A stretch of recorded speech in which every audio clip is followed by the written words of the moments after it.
And మీరు ఇండస్ట్రీకి వచ్చినప్పుడు ఒక్కొక్కరు ఒక్కొక్కటి అనుకొని వస్తారు. సో మీరు ఏమనుకొని వచ్చారు? నిజం చెప్పాలంటే నేను అసలు ఏమనుకుని రాలేదు, సీరియస్గా చెప్తున్నా. నేను అసలు నా కెరియర్ని ఒక ఆర్మీ దాంట్లోకి తీసుకెళ్దామని అనుకున్నాను, డిఫెన్స్లో. ఎందుకంటే ఆ, నేను గేమ్స్ బాగా ఆడేదాన్ని, బాస్కెట్బాల్ ఆడేదాన్ని కాలేజ్ టైంలో, స్కూల్ టైంలో. సో చిన్నప్పటి నుంచి నాకు ఆర్మీకి వెళ్ళాలి, నాకు ఎందుకో చాలా ఇష్టం. సో వాళ్ళని చూస్తే చాలా గూస్ బంప్స్ వస్తాయి. సో కానీ మా మదర్ ఆర్టిస్ట్ అవ్వడం వల్ల నాకెందుకో సరే ఒకసారి చేసి చూద్దాము పెద్దరాయిలో చేసిన. ఎస్ మా మదర్. అవును, చాలా లాంగ్ హిస్టరీ ఉంది ఆవిడకి కూడా. చాలా యాక్చువల్ తరతరాలుగా ఉంది మా హిస్టరీ. సో కళాకారుల వంశం నుంచి వచ్చారు మీరు. ఎగ్జాక్ట్లీ అంతే. సో అక్కడ నుంచి కెరియర్ చాలా నేను ఎక్స్పెక్ట్ చేయలేదు నా కెరియర్ నా ఇండస్ట్రీ అవుతుంది అని చెప్పి. సో మా మదర్ వల్ల ఇండస్ట్రీలోకి వచ్చాను. ఏది అవుదామని నేను అనుకోలేదు, విత్ ఫ్లో వెళ్ళిపోయా అంతే. గో విత్ ఫ్లో అంతే. అన్ప్రిడిక్టబుల్ జర్నీలా తీసుకున్నారు అంతే. అంటే ఏది వచ్చినా కూడా నాకు అదొక, ఇప్పుడు ఇన్ని మూవీస్ చేసినా నాకు ఇప్పుడు ఒక మూవీ వచ్చినా నాకు అది ఒక ఫస్ట్ మూవీ లాగానే అనిపిస్తుంది. అది అలాగే కష్టపడతాను నేను.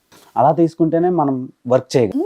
అంతే కదా. అంటే వీ క్యాంట్ కదా, ఉండే ఫాలోవర్స్ని ఉండే ఫేమ్ని చూసుకుంటే ఇక్కడ మనం వంగలేం. అవును అస్సలు. అండ్ ఇంకొకటి ఏంటంటే కాంపిటీషన్స్ ఎక్కువైపోయాయి కదా, అస్సలు ఎక్కడ మనకి 1:1000 రేషియోలో అస్సలు. ఇప్పుడు ఇన్స్టాగ్రామ్, సోషల్ మీడియా నుంచి కూడా తీసుకుని వస్తున్నారు.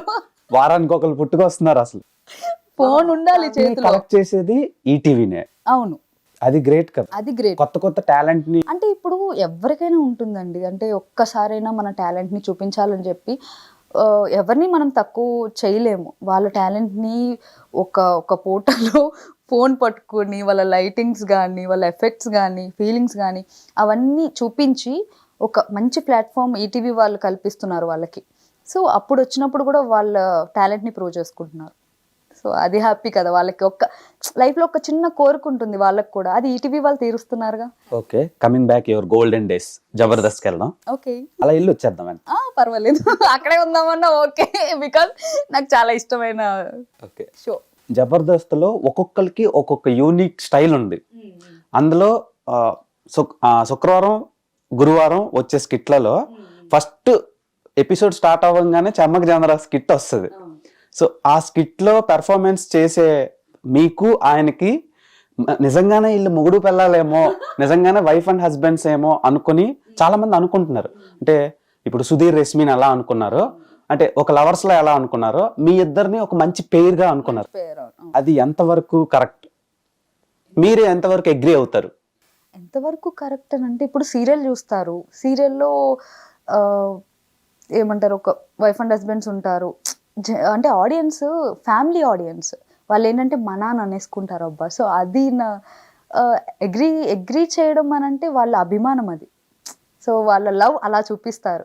అరే వీళ్ళిద్దరు రియల్గానే ఉంటే బాగుండేది అని అనిపించింది. అంటే మనం ఎంతగా ఇన్వాల్వ్ అయ్యి యాక్టింగ్ చేయకపోతే వాళ్ళకి అలా అనిపిస్తుంది. అవును, చాలా రియలిస్టిక్ గా. ఇప్పుడు చెమ్మక్ చంద్ర గారి స్కిట్లన్నీ మన ఇరుగు పొరుగు ఇంట్లలో, ఎగ్జాక్ట్లీ, నైబర్హుడ్ స్ట్రగుల్స్ గానీ అవును, జరిగే సిచ్యువేషన్స్ బేస్ చేసుకొని డ్రామా క్రియేట్ చేస్తారు.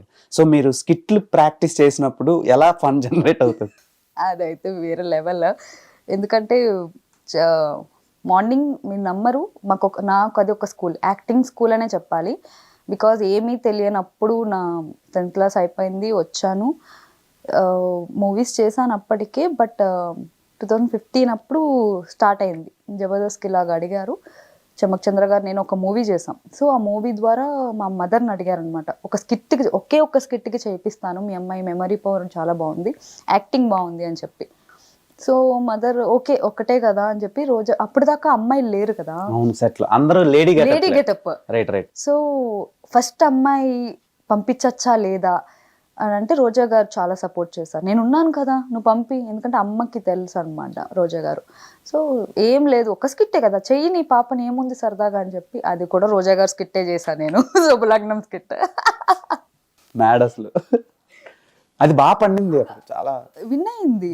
అసలు ఫస్ట్ కామెంట్స్ నాగబాబు గారి నుంచి, రోజా గారి నుంచి చాలా ఫన్ జనరేట్ అయింది ఆ స్కిట్ అప్పుడు. ఎందుకంటే మొత్తం నా మీదే ఉంది, ఆ యాటిట్యూడ్ కానీ, ఆ కొట్టడం కానీ, ఆ స్కిట్ మొత్తం. సో అలాగ రిహార్సల్ టైం ఏంటంటే మాకు మార్నింగ్ 9 to నైట్ 10 వరకు కూడా రిహార్సల్స్ జరుగుతాయి మాకు. సో డేలో 2 ఎపిసోడ్స్ చేస్తాం, ఇప్పటికీ అంతే 2 ఎపిసోడ్స్. సో మార్నింగ్ 9 to 1 ఒక స్కిట్ చేస్తాం. సో మళ్ళీ ఒక 1 hour బ్రేక్ తీసుకున్న 2:30 నుంచి 6 వరకు ఇంకో స్కిట్ ప్రాక్టీస్, 6 నుంచి 10 వరకు డాన్స్ ప్రాక్టీస్. అవును, మీకంటూ సపరేట్ ఇది క్రియేట్ చేసుకున్నారుగా మరి. ఎందుకంటే చంద్ర గారికి డాన్స్ అంటే చాలా ఇష్టం, చిరంజీవి గారు అబ్బన్ని అలాంటివే మాక్సిమం డూయెట్లు ఎక్కువ చేస్తున్నారు. ఎక్కువ చిరంజీవి గారి సాంగ్సే చేసాం. అల్లా టప్ప, అది టప్పు టప్పు టపోరి, అది చాలా సాంగ్స్, చాలా ఒక్కటని కాదు, అన్ని ఏమున్నాయో అన్ని సాంగ్స్ ఫిలప్ చేసేసాం మేము. సో మా ప్రాక్టీస్ టైంలో ఏంటంటే చంద్ర గారు చాలా స్ట్రిక్ట్గా ఉంటారనమాట. ఆయన ఏం చెప్తే అదే చేయాలి. మేనరిజం కూడా ఆయన చేస్తారు, కింద పడి దొల్లడం కూడా చెప్తారు, ఇలా చెయ్యాలమ్మా. ఎందుకంటే అంత స్టేజ్ ఉన్నప్పుడు ఇక్కడ నుంచి ఇక్కడ వరకు మనదే ఇది. చేయాలి. ఇంకొకటి ఏమంటారు స్కిట్లో ఎలా చెప్పాలి దాన్ని, ఏమంటారు, అవుట్ అవుతారు కదా అంటే ఇప్పుడు నేను వెళ్తాను లోపలికి, మళ్ళీ చంద్ర గారు వస్తారు. సో అలా ఆ అవుట్ ఇన్ అనేది కూడా గుర్తుపెట్టుకోవాలి, ఎప్పుడు ఏ డైలాగ్లో మనం అవుట్ అవ్వాలి, తర్వాత ఏ డైలాగ్లో మనం మళ్ళీ రావాలి అనేది. సో టోటల్గా మేము ఎలాగ స్టేజ్ మీద చేస్తామో అలాగే ప్రాక్టీస్ చేస్తాం. కానీ ఆయన ఒప్పుకోరనమాట. ఒక్క డైలాగ్ ఉంది, సరే నేను వెళ్ళొస్తాను, నేను ఆఫీస్కి వెళ్ళొస్తాను అని, కానీ నా ఓన్గా సరే నేను ఆఫీస్కి పోతా అని అనకూడదు, ఆఫీస్కి వెళ్ళి వస్తాను అనే అనాలి. అక్కడ ఏముందో అదే డైలాగ్ చెప్పాలి.